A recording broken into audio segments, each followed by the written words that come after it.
नमस्कार। आज हम आपको इंट्राविट्रियल इंजेक्शंस के बारे में बताएंगे। आपने शायद सुना होगा, अगर आपको पर्दे की बीमारी है, कि इंट्राविट्रियल इंजेक्शन होता है, एक नई टेक्निक है। तो हम ये बताएंगे कि इंट्राविट्रियल इंजेक्शंस क्या होते हैं, किन बीमारियों में इस्तेमाल किए जाते हैं, कौन कौन से होते हैं। मैं डॉक्टर विनय गारोडिया, सिनर्जी आई केयर दिल्ली से बोल रहा हूँ। तो जैसा आप अगर जानते हैं कि इंट्राविट्रियल इंजेक्शंस एक नई ग्रुप ऑफ मेडिसिन्स हैं जिसको कि हम डायरेक्टली आँखों के अंदर इंजेक्शन के द्वारा दिया जाता है।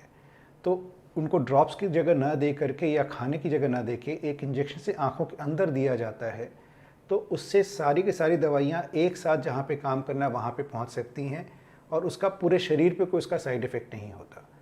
तो ये एक नई टेक्निक है जो पिछले 10-15 सालों से हम यूज़ कर रहे हैं और ये इंजेक्शंस कुछ एक ख़ास रेटिना की बीमारियों में यूज़ किए जाते हैं। कुछ कॉमन बीमारियां जहां पे इसकी ज़रूरत होती है वो है एज रिलेटेड मैकुलर डिजनरेशन, या जो उम्र की वजह से पर्दे के बीच के हिस्से में खराबी होती है।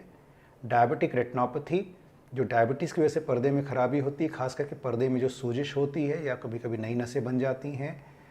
कई बार ब्लड वेसल्स की जो ब्लॉकेज हो जाती है रेटिना में आँखों के, उसमें भी पर्दे में सूजिश आकर के नज़र कम हो सकती है, इसके लिए इंट्राविट्रियल इंजेक्शन दिए जाते हैं।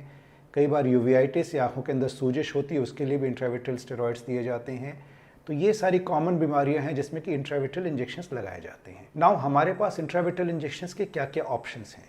तो ब्रॉडली दो कैटेगरी इंट्राविट्रियल इंजेक्शंस की लगाई जाती हैं। एक एंटी VEGF एजेंट्स होते हैं, जैसे कि उसमें हमारे पास सबसे पहले बेवासिजुमैब या एवास्टिन आया था, जो कि आँखों के लिए अप्रूव्ड नहीं है, लेकिन फिर भी उसको आँखों में लगाया जाता है, उसके अच्छे रिजल्ट्स आते हैं। फिर रेनिबिजुमैब, जो कि लुसेंटिस, एक्सेंट्रिक्स, रैजुमैब या कई सारे और नामों के साथ आता है। Then aflibercept is the best intravitreal that is available as of now, which is in the brand name of आइलिया।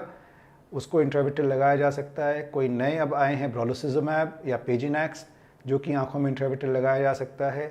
कुछ और फ्यूचर में नए इंट्राविट्रियल अभी लॉन्च होने वाले हैं, जैसे फेरिसिमैब 2-3 महीने के अंदर इंडिया में भी लॉन्च हो जाएगा, और भी कुछ और नए डेवलपमेंट्स हो रहे हैं। फिर स्टेरॉइड्स के लिए इंट्राविट्रियल स्टेरॉइड्स दिए जा सकते हैं, या फिर स्पेशल ऑजोडेक्स, जिसको कि डेक्सामेथासोन इम्प्लांट होता है, वो लगाया जा सकता है।